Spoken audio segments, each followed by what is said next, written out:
你的設備需要維修嗎？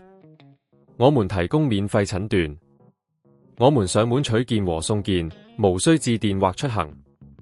維修前先發送報價，你確認後才繼續。簡單、透明、專業，連結在簡介裏。今次我哋會教大家點樣安全咁提取 HP 電腦嘅硬碟。無論你係想更換硬碟，定係想從舊硬碟中恢復資料，跟住我哋嘅步驟就可以輕鬆完成。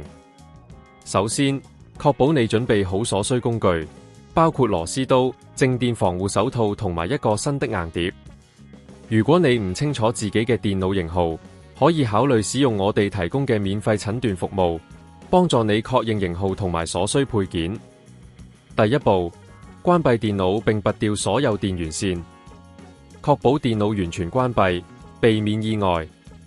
接住，用螺絲刀將電腦後蓋拆開，注意螺絲嘅位置，最好可以拍張相，方便之後重裝。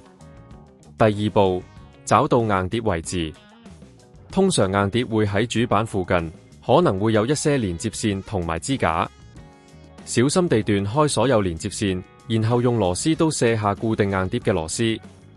第三步，輕輕將硬碟從支架上取出，要特別小心，唔好用力過猛，以免損壞其他部件。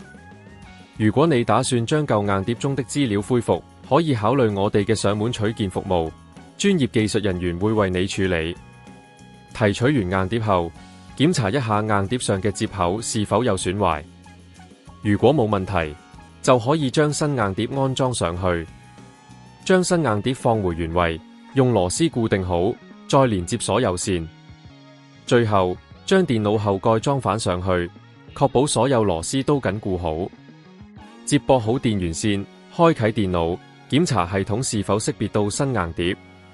如果你需要任何維修前報價，隨時可以聯絡我哋會提供專業嘅建議同報價。今次嘅硬碟提取教學就到此為止，希望可以幫到你。記得定期檢查硬碟狀況，保持數據安全。你的設備需要維修嗎？我們提供免費診斷，我們上門取件和送件，無需致電或出行。維修前先發送報價，你確認後才繼續。